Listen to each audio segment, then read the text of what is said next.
श्री स्वामी समर्थ.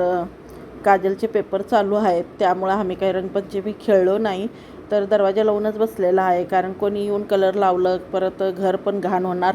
आणि काजलचा उद्या पेपर आहे, 2-3 दिवस सुट्टी होती, तर उद्या पेपर असल्यामुळं ती अभ्यास करत आहे.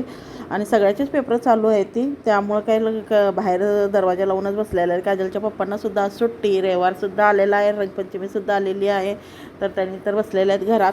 तर मी काय बसून काय करू म्हणून आमच्यात होळी दहनच्या 7व्या दिवशी देवीला थंड करतात.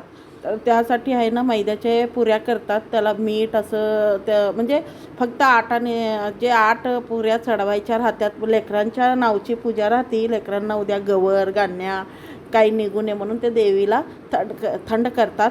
तर त्याची तयारी करत आहे. तर आज म्हटलं आज बसण्यापेक्षा मैद्याचे जे काही काम आहेत ते करून घ्यावं, मग दुसऱ्या दिवशी परत स्वयंपाक करावं लागतं.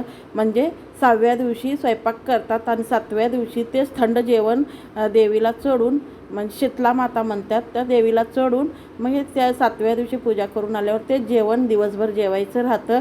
गरम गॅस वगैरे काही त्या दिवशी वापरत नाही. तर त्याची तयारी करत आहे, ते पुढच्या व्हिडिओमध्ये तुम्हाला बघायला मिळेलच. तर मी त्यासाठीच म्हटलं तयारी करून घ्यावं.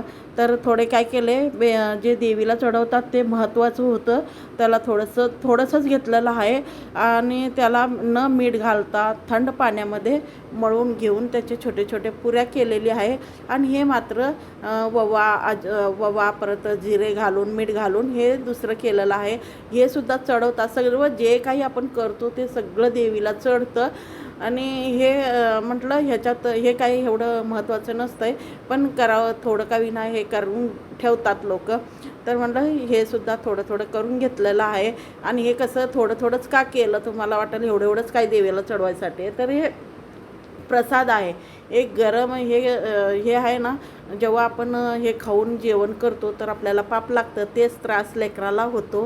त्यामुळं हे थंडामध्येच खावं लागतं. त्याकरता थोडं थोडंच केलं आहे आणि फक्त देवापुरतंच केलेलं आहे. ते बाकीचं जर आपल्याला जर जास्त करायचं असेल तर तुम्ही पूजा झाल्यावरसुद्धा आम्ही हे करू शकतो.